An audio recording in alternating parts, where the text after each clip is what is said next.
On the riverside and weeks ago, two brothers, Jacob and Jefferson, are having an argument. An argument that leads to blows and to Jacob storming off. Fuming, Jefferson spots a body floating in the river, and so he dives in to save the person only to find out that it's Morbius the vampire, who is hungry and bites him. We're reading every Spider-Man ever, and this is Marvel Team Up Issue 3, The Power to Purge. In the present day, Spider-Man is sick, and that sickness is causing his powers to fail, and he gets dizzy on a rooftop and falls to the ground unconscious. And in the Baxter building, a woman called Martine arrives, distressed and near fainting. She tells of her fiancé, who tried to cure a blood disease and turned himself into a vampire.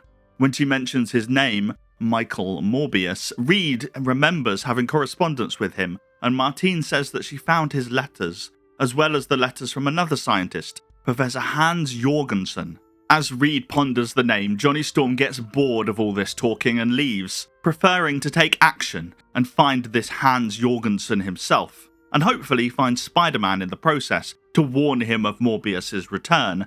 And Morbius, who is hiding in a warehouse feeling guilty about a newly turned vampire Jefferson, is also looking for Hans Jorgensen, hoping that Jorgensen will have the ability to cure him, to turn him human once more. And when he wakes up again, Spider-Man also wants to find Hans Jorgensen, who is his biology teacher. He's hoping that Hans will have some solution, some insight into his mystery illness.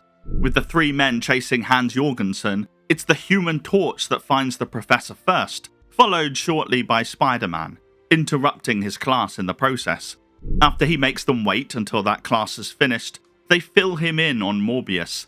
But before they can get into the whole vampire part, a scream on campus draws them away. It seems that Morbius got hungry on the way to visit the professor and killed a homeless man. The two heroes fight him, and while the Human Torch can keep him handled with a glowing fireball, the mystery illness is too much for Spider-Man, and he's too weak to even aim his webbing. The fight gets even more complicated when Jefferson arrives and convinces some other students that our heroes are just beating up a random guy. As Torch and Spidey are bombarded with thrown objects and tackled by teens, Jacob arrives to see his brother in the fight, and to not see Morbius until it's too late, and Morbius has bitten him.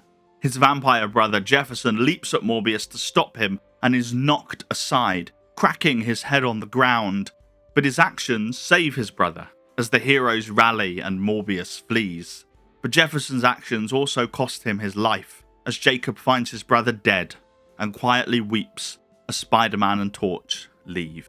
Thanks for watching, and thanks to my patrons listed here for supporting the channel. Next week, it's Stan Lee's final issue of Amazing Spider-Man, but until that issue, here's a fun fact about this one.